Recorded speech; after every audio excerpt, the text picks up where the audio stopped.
What is the best opening in chess? That's what I was thinking about when it came to choosing what to play with white. So I wanted something that was theoretically sound according to the engine, but also wins a lot of games in reality.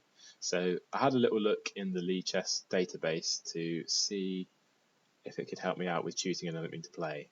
And the third criteria I'd ideally want is something that not many people do and wouldn't be expecting me to play.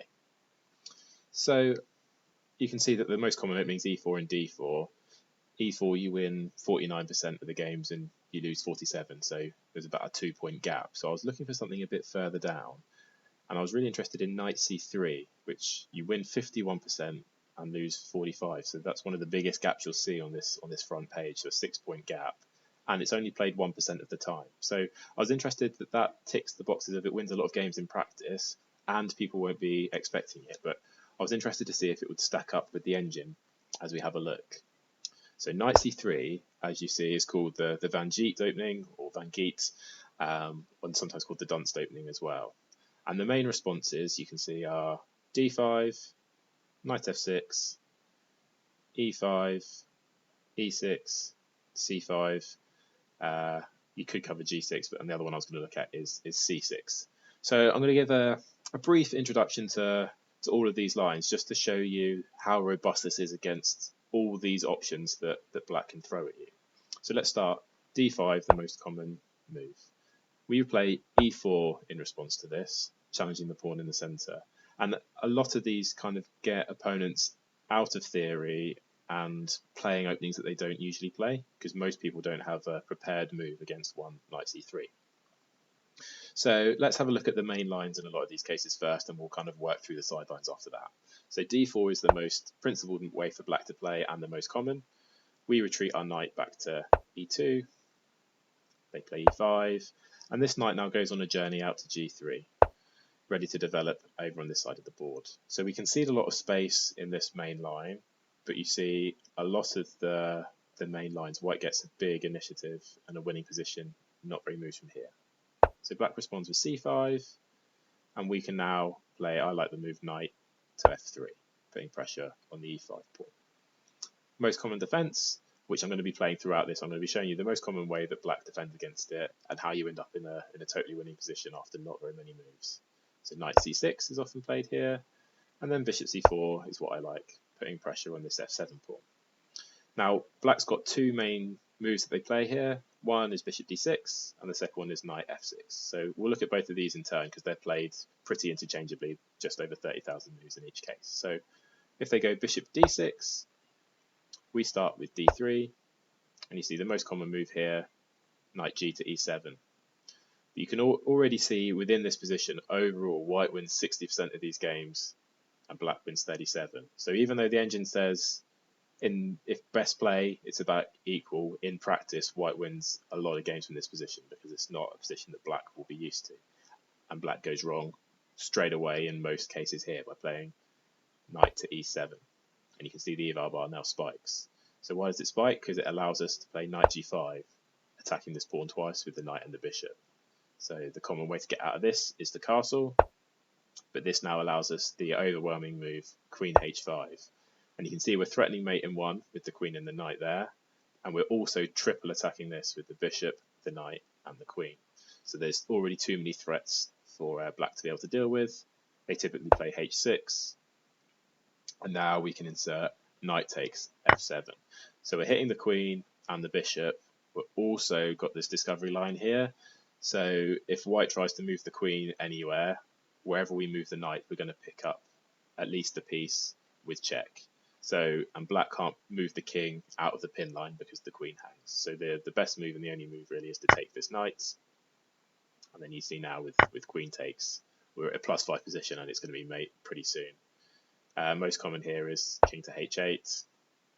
And now we just start the hunt of the king. So knight h5, this is just the kind of one of the ways you can try and finish this game off. We'll follow the most played defense by black, so queen h8. And we can trade this, or we can drop it back to queen f3. But let's just kind of follow the sample line. Taking on g8, takes on g8, and you've got a +3 position here, and a totally dominant position. So going back to here, where rather than playing bishop d6, the other played move is knight to f6, and it's a very similar theme. So again, this is a mistake by black. The evaluation says are now +1 in favour of white, again after 6 moves. And again, for the same kind of response of knight g5.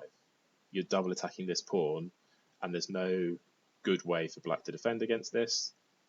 Most played is bishop e6, which we take with the knight, and upon trading back, pick up the pawn in the centre here. So we've got a pawn advantage, maintained a bishop pair, and a +1 advantage after 9 moves. So that covers your main lines if you face d5. The other option from the beginning, so after knight c3 and d5, we play e4. So we looked at what happens if they push with d4, and quite often you end up with an overwhelming attack on the s7 pawn. What happens if they take? So they can take on e4, knight takes on e4. And one of the beauties about this is there's a nice trap lines within this as well. So if I switch this over from the Lichess to the Masters database, I say what do Masters play in this position? The most common move is knight to d7. And there's the nice trap that you can play here. It's knight to g5. And I'll ask you now, if you're black, what's some of the moves that come to mind after knight has gone to g5? What are you trying to play as black here? Anyone that's thinking about h6, bang, the evaluation spikes up. And chances are, if you're thinking about h6, your opponent's going to be thinking about h6, playing that as black as well. So why is this a blunder? It allows the amazing move, knight to e6. Attacking the queen, there's no way for the queen to defend itself. The only move if you want to stop your queen being taken is to take here, and now it's mate in 2. Queen h5 check on this diagonal here, and the only move is g6, which we take. So that covers the most played move from black of d5. Let's now take a look at knight f6.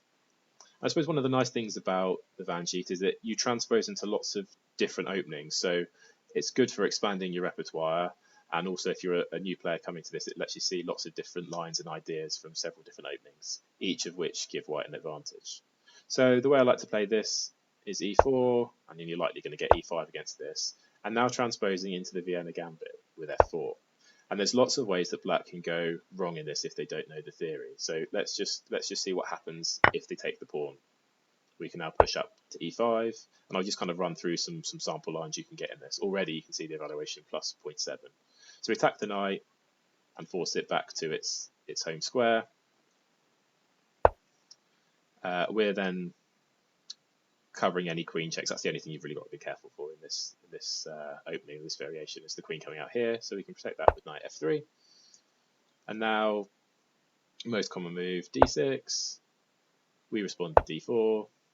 And after takes, interesting move, queen e2, creating a pin on this pawn and really threatening to dissolve black's centre. So most played is knight c6, and then taking advantage of this pin, bishop takes f4. And you can already see in practice, white is winning 62% of these games, black's winning 35%, and the engine backs this a +1 advantage. So even if we transpose with a knight f6 game into a Vienna Gambit, there's ways for white to get a crushing advantage in this line. So that's the first 2 responses from black of d5 and knight f6. What do we do against e5? So against e5, I like to play knight f3, attacking this pawn, and because we've already played knight to c3, there's no e4 to push forwards because it just gets taken. So the most common move is knight c6, and now you can strike in the centre with d4. So you've kind of caught them off guard a bit with playing a Sicilian style attack in this line. Most common is e takes, and then knight takes on d4. We're going to have a look now. Most common, knight takes on d4, queen takes on d4, and then knight out to f6. So you can see, I think even just stopping it here after a handful of moves, we've got a +1 advantage. White is again winning 60% of the games compared to black, 36%. Common ideas now, you want to be playing e4, you want to be pinning this knight to the queen, and you've already got a nice central control of the game. One of the other options that we kind of see in practice is rather than taking this knight, the knight comes out to f6 initially here, and now you kind of get an even stronger advantage in this line. So bishop goes out to g5, most common move next, bishop e7. Now it allows for this little combo, which I say gives white a nice advantage here. So knight to f5, attacking the bishop. We see castles, and then we can take off that bishop, leaving us with the bishop pair. Black takes back with the queen so that their knight remains defended by the queen. And now knight d5, attacking the queen and the knight, and because the knight is pinned to the queen, he can't take it. So the most common move played is queen e5, attacking both of our pieces, but we get a really pleasant position by taking the knight off, forcing them to take back with the g-pawn. And what if we look at the database, again, white's winning nearly 60% of these games, a +2 position and a broken pawn structure. So again, another way to get a strong advantage. What happens in the third most common move, e5? That's what we've looked at. Now what happens against e6? So if they try and play into a French style, and again you'll get a transposition into a favourable French position here. So e4, d5. I like playing d4 here, and white's most common move is knight f6. One option is to play e5, but I think you get quite a strong advantage with bishop to g5. You can already see 51% against 44, so this is favourable in white's favour. And the engine says it's about equal. You see bishop to e7, e5 is good here, and then when this knight retreats, simply taking the bishop on e7 and forcing him to take back with the queen. And often in these French structures, white has better bishops than black. So black's got this light squared bishop, which notoriously has a hard time getting out, and a better dark squared bishop. So what we've done there by trading off the dark squared bishops is leaving black with this light squared bishop, which has got very limited prospects. So again, engine rates this +3 in white's favour, and in practice, white is winning 10% more games than they're losing, 52% of wins from this position. Next up, so knight c3. We're down to c5 now. So what happens to people that like to play Sicilians? Well, we can transpose this into a Grand Prix attack. So we start with e4, and then if we just follow like a sample line to get you an idea of the Grand Prix Sicilian, I'll be doing future videos going into each of these variations in more detail. So what we've seen in the French, this Sicilian line, and the Caro-Kann line to follow shortly. So knight c6. The idea of the Grand Prix is you want to be playing f4. And then on g6, the most common move, we'll bring our knight out to knight f3. Bishop g7 is most common. We bring our bishop out to b5. And then one of the more common moves is pawn up to e6. This is kind of a standard structure that you get, that black goes for in the Sicilian. And then the idea that white's going for here is to take off this knight, double black's pawns, and then solidify the position by playing d3. We can see already the engine saying nearly +1 for white. And again, what does it mean in practice? Well, in practice, white's winning 57% of these positions, so another really favourable line for white.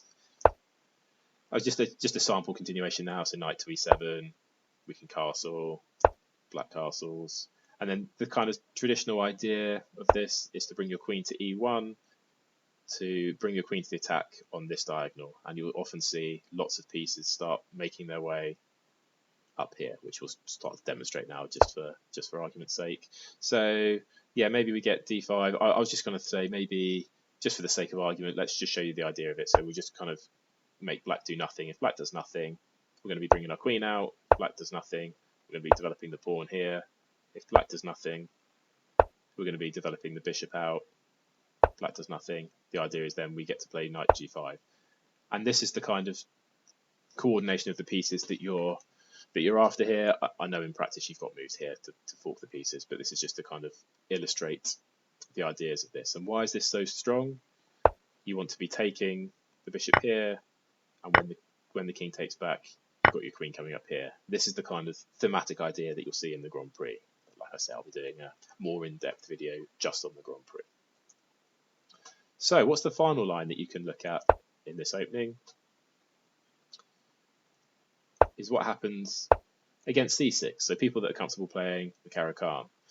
And I really like this line. This might be one of my favourites of all the lines we can go into after one knight c3.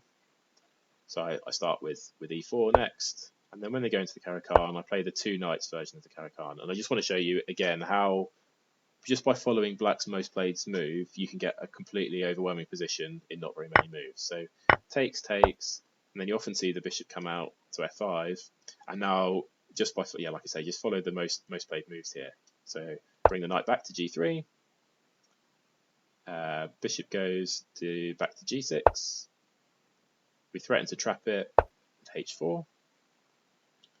You see the response of h6. And this is part of the main line of the Caro-Kann, usually when white's got a pawn on d4. So this is why black goes into this a lot of cases, because they're used to seeing pushing their pawn to h6 and retreating their bishop back to h7.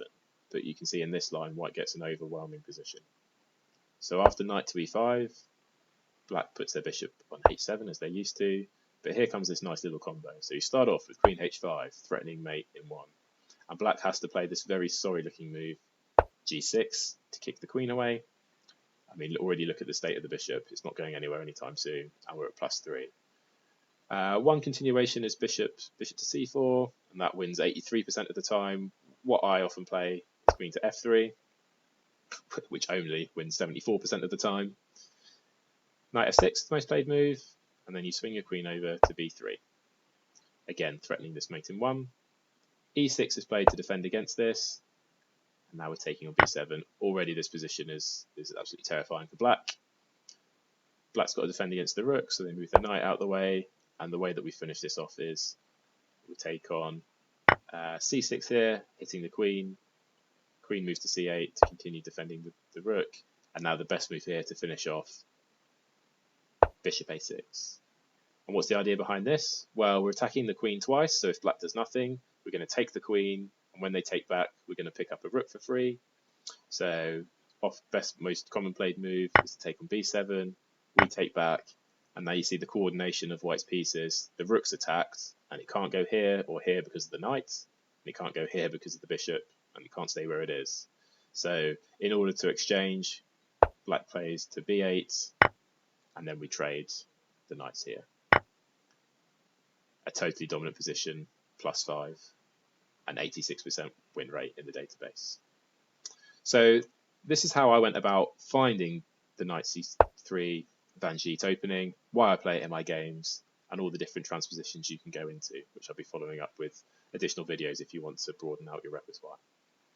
Thanks for watching.